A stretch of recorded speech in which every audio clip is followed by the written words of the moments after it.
मित्रांनो, आता ही आपण केस बघतोय. ह्या गाईला वारंवार पातळ शेण होण्याचा प्रॉब्लेम येतोय.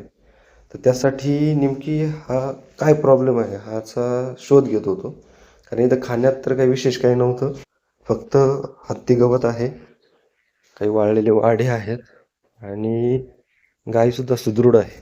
त्याच्यात उपचार सुरू आहे. आपण बघू शकतोय त्याला आता सलाईन लावलेले आहेत. ही जवळजवळ तिसरी चौथी वेळ आहे तिला हे होण्याचं. त्यांच्याकडे हत्ती गवत इथं आहे, तोच चारा आहे जास्त करून.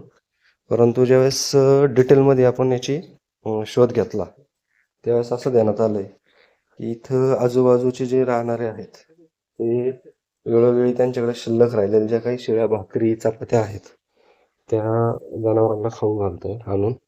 आणि ह्या अशा भाकरी किंवा चपात्या खाल्ल्या शिळ्या की त्यामुळे ह्या जनावरांचं पचन बिघडतं. तर मित्रांनो, आपल्या सर्वांना एक विनंती आहे की आपल्या जे जनावरं आहेत त्यांना ह्या अशा शिजलेल्या किंवा जे माणसांसाठीचं अन्न आहे त्याची सवय नसते आणि अचानक जर ते खाऊ घातलं तर मग त्यांचं पचन बिघडतं.